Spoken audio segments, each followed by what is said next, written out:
Kenaikan harga daging ayam potong terjadi dalam 2 bulan terakhir. Kondisi ini membuat para pedagang di pasar Cigombong mengeluh karena penjualan menurun akibat berkurangnya daya beli masyarakat. Daging ayam yang sebelumnya dibeli dari distributor sekitar Rp38.000 per kilogram, kini harus ditebus hingga Rp45.000 per kilogram sebelum dijual kepada konsumen. Karena harga sekarang Rp38.000 buat yang besar, buat yang kecil udah Rp45.000, naiknya hampir 30%-an.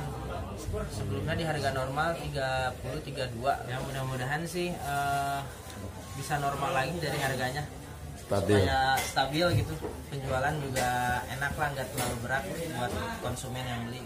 Pedagang mengaku omset mereka turun drastis karena pembeli mulai berkurang. Kenaikan harga ini diduga terjadi akibat meningkatnya permintaan daging ayam, namun pasokan dari peternak menurun. Cepat turun, pengen mas cepat turun lah.